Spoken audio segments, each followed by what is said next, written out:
got my back? Who got my back? I got your back. Who got my back? I got your back. Who got that swerve? I got that swerve. What are we doing? It was a rough night for New York City and the association tonight. The Knicks had a chance to control this series. They just let it slip right through their hands. Hawks 109, Knicks 108, and another 1-point loss.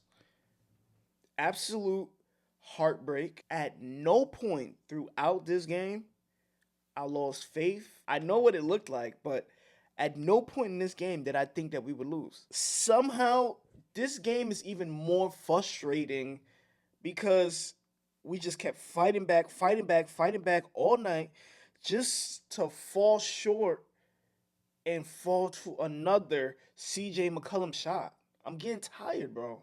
But we got a few things to cover because we got to talk about Mikal Bridges disappearing, bro. Where is he? We got to talk about Mike Brown's decisions or lack thereof. And we got to have a conversation about Jalen Brunson late. But nonetheless, what's going on, everybody? It's another episode of Break the Huddle. I'm your humble host, Don Deuce. Be sure to like, comment, subscribe, and listen wherever you get your podcasts. Tune in. We're going to keep it real all the time. Honestly, before the game, coming into game 3, it was simple. All I was thinking about was, the Knicks just got to be normal. No funny business. I don't want to put up with that shit tonight. I don't want my blood pressure to raise. I don't want none of that. I'm trying not to raise my voice tonight. I really am. And all I wanted was the Knicks to just know they're the better team, better experience. They should take care of business without any hiccup. Just handle it. The game was anything but normal. It felt like one of those nights where everything that could go wrong kind of did. Because where was the help? I know, you look at the box score, Cat scored, OG scored, Brunson scored. Where was the help? And I mean through the meats and potatoes of the game. Through and through, it felt like we were searching for contributors and it wasn't clicking. Take apart the missing pieces. Who were the missing pieces? I honestly think NYPD put a bolo out on Mikal Bridges tonight because we couldn't find the nigga. We couldn't find him. Where was he? Somebody tell me. He was straight up missing 21 minutes, 0 points, 4 turnovers. He's not good. He's struggling. He's been struggling for the past several months. Wingstop only come with one wing and a Jalen Brunson. Too expensive. Too expensive. Come on. I need more. It's not just quiet. It's a void. When Mikal Bridges is not engaged in the offense, if he's not making shots, he's part of the help. He disrupts the offense. He disrupts the defense by us not having his presence. That's why he needs to make shots, so he can stay on the floor, so he can defend, so we don't end up playing small ball at the end of the game with Jalen Brunson and Deuce McBride as the guards. What are we doing? No matter how you slice it, that's the problem. I'm not letting Mike Brown off the hook because what are we doing about these matchups?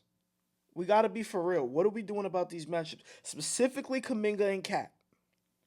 In this situation, we are watching a matchup that we should be abusing. Cat and Kuminga on the block is bitches down low.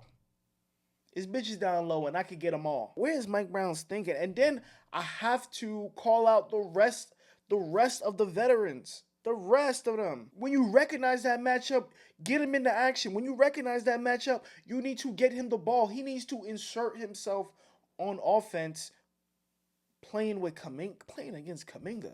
I'm not saying he's a slouch. I'm just saying Cat versus Kuminga. Why are we even having a discussion here, gang? Why are we doing it? They're letting Kuminga front Cat, move him off his spot, keep him buried in the corner, keeping him not engaged in the offense. Once again, I believe Karl-Anthony Towns is the second best player on the New York Knicks. And I just simply do not believe that Mike Brown is utilizing him to his full capacity. Every time I see Cat not engaged, not this, not that, it feels like a coaching problem. And even if Mike Brown believes that these are vets, he doesn't have to say certain things and they're just going to figure it out. Yeah, man, fuck all that. Make sure you're actually relaying these messages and pounding these messages into your player's head. I don't see anything wrong with that. Because if you keep letting Kuminga take him off his spot, that just can't be the game plan if we're trying to win the series. At some point, you just have to ask, Are we maximizing our personnel, or are we just reacting? Or are we just vibing with the basketball? Who do they want to be?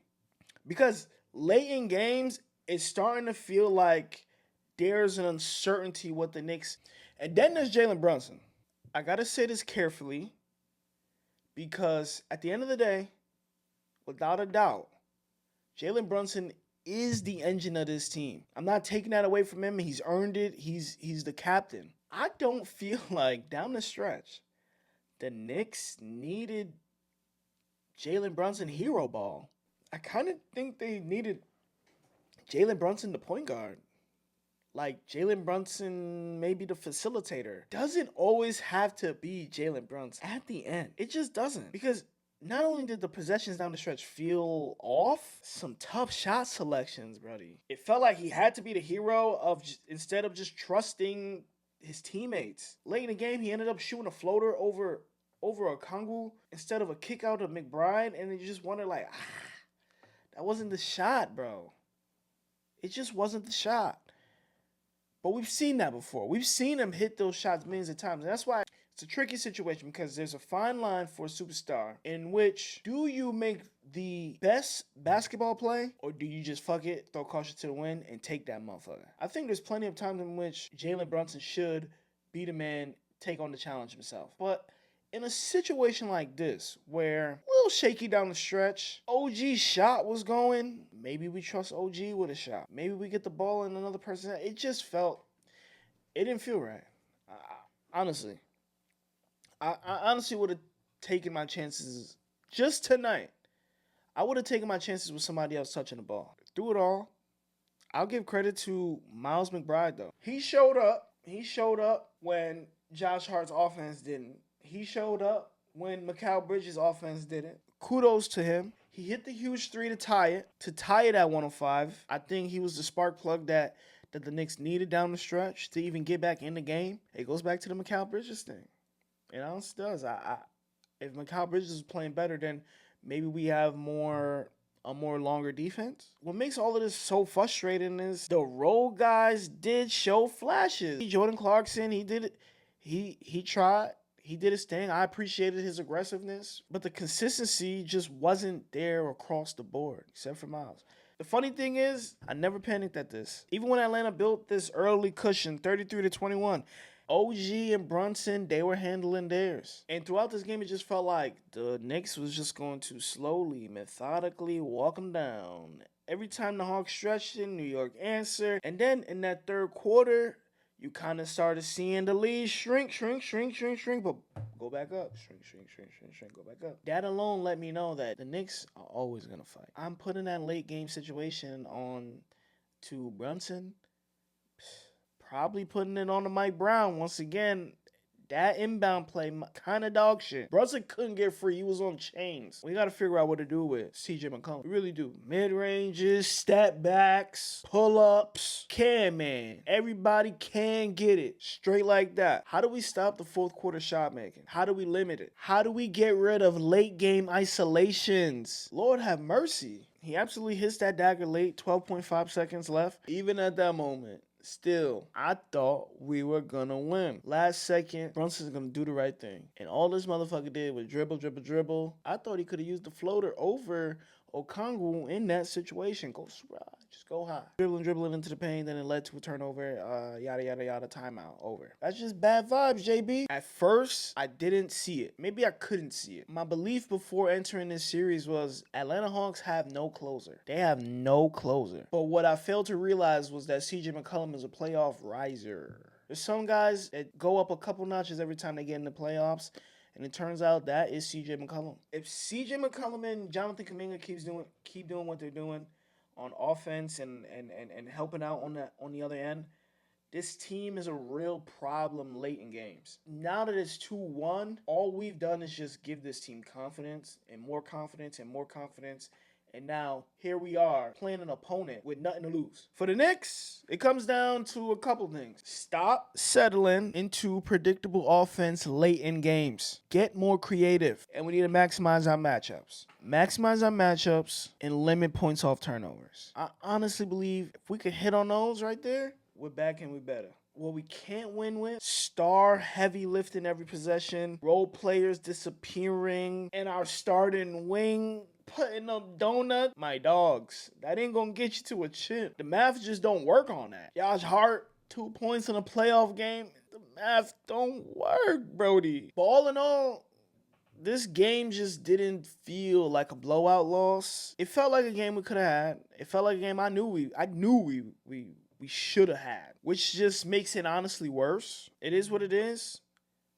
And all this game did was make the margin for this series razor thin, and Atlanta just got more dangerous. So now the ball is back in the Knicks court, and if they're willing to even take on the challenge. I didn't sign up to be 2-1, to be down 2-1 on the Hawks. We ain't do all this for 2-1, down 2-1 versus Atlanta. Nah. And we ain't even got no Trey, and they don't even got no Trae Young. CJ McCollum just doing his best impression. I'm out of here. Don't forget to like, comment, subscribe. Tap in with me. I'm covering every playoff game that I can. But we'll definitely be covering the Knicks throughout the playoffs. So tap in with me. Stay motivated. Stay educated. Keep hooping. I'm out of here. Who's got my back? Who's got my back? I got your back. Who's got my back? I got your back. Who got that swerve? I got that swerve.